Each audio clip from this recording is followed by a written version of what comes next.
Ndugu zangu waandishi wa habari, mara nyingi ukiwasikiliza Watanzania huwa wanasema miradi hii inayotekelezwa inatekelezwa kwa kodi zetu wenyewe.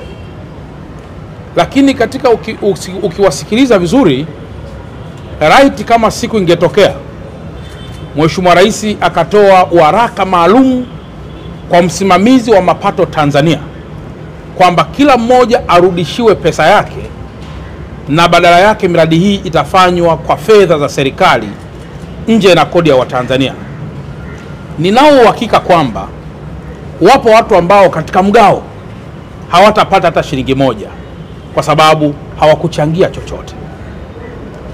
Leo tumekuja hapa Temeke kwa ajili ya kukagua miradi ambayo inatekelezwa kwa fedha zinazotolewa na Mheshimiwa Rais wa Jamhuri ya Muungano wa Tanzania, zikiwa ndani yake zimo kodi za Watanzania, lakini ndani yake pia zikiwepo fedha kutoka kwenye vyanzo vingine ambavyo Mheshimiwa Rais anavifahamu.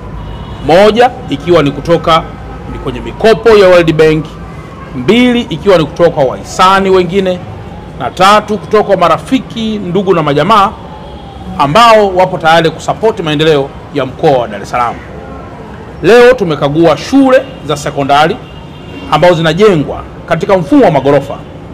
Stori kubwa iliyoko hapa ambayo ningependa kuhabarisha ni kwamba mkoa wa Dar es Salaam tumedhamiria kwa dhati, kutokana na makuzi yaliyopo ya watu ndani ya mkoa wetu, tuanze kujenga shule za magorofa na tuachane na shule za majengo ya chini. Hii itakuwa ni muendelezo kutoka kwenye shule, lakini zaidi pia tutafanya hivyo hivyo katika miradi mingine kama vile miradi ya afya. Kama mnakumbuka vizuri, tumefanya presentation inayoonesha kwa muda wa miaka miwili kutoka sasa mpaka mwaka unaofuata wa fedha, halmashauri au manispaa ya Temeke wamejipanga kutekeleza miradi ya bilioni 70.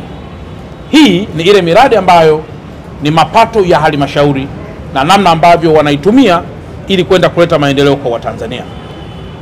Niliwahi kusema kitu kimoja kwamba sisi tumeteuliwa na Mheshimiwa Rais wa Jamhuri ya Muungano wa Tanzania ili tutekeleze miradi, kusimamia miradi, kubuni miradi na kusimamia ili Watanzania waweze kuiona fahari ya kuichagua serikali yao.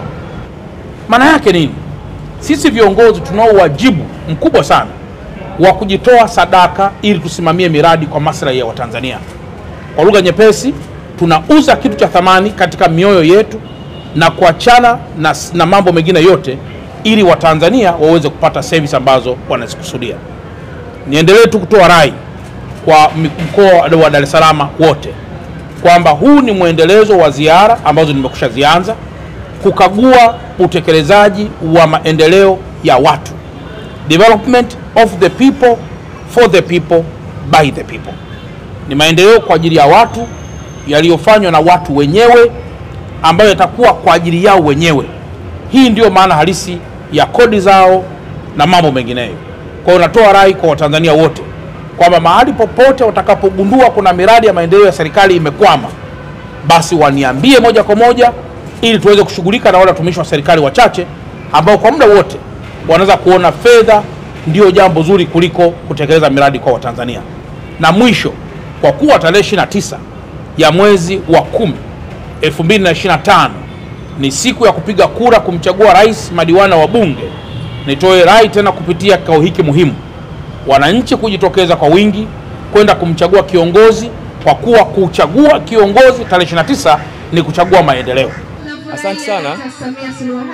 Kwa majina naitwa Nasoro Sultani Matope, ni mkazi wa Mwembe Bamia ambaye ni mkoa wa Dar es Salaam, hii wilaya Temeke, kata ya Chamazi.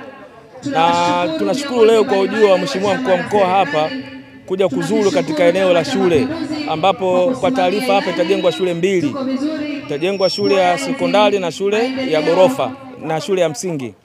Lakini tayari iliyoanza hapa ni shule ya gorofa na itafuata tena shule nyingine ya gorofa kwa ajili ya shule ya msingi. Tunashukuru sana Mheshimiwa Rais Samia Suluhu Hassan, lakini pia Mheshimiwa mkuu wa mkoa na viongozi wetu kwa ujumla Ombi letu kubwa, changamoto ambayo ilikuwepo hapa kabla ya hii shule kujengwa, hapa tumepakana na mkoa wa jirani, mkoa wa Pwani, wilaya Mkuranga. Hapo sehemu wanapata Videte na Mbangakwaru. Watoto wote wako kuja hapa, tunaenda kusoma shule ya Chamanzi, ambaye ni almost karibu kilomita 3 kutoka hapa hadi kufika shule ya Chamanzi. Lakini wengine pia kwa wanajaa kupanda kwenda kusoma shule ya Mbande. Lakini kupatikana kwa shule hii ya Bamia hapa leo hii kutanufaisha sio tu sisi wakazi wa Bamia, lakini na vijiji vya jirani, hususan wa Mbangakwaru, wa Videte, wote watakopo wanakuja kusoma hapa mpaka Churu. Ili kuwa mwanafamilia bora wa Global TV, usisahau kusubscribe, like, kushare na kucomment. Baada ya kusubscribe, bonyeza alama ya kengele ili kupata taarifa kwa kila video inayopanda Global TV Online.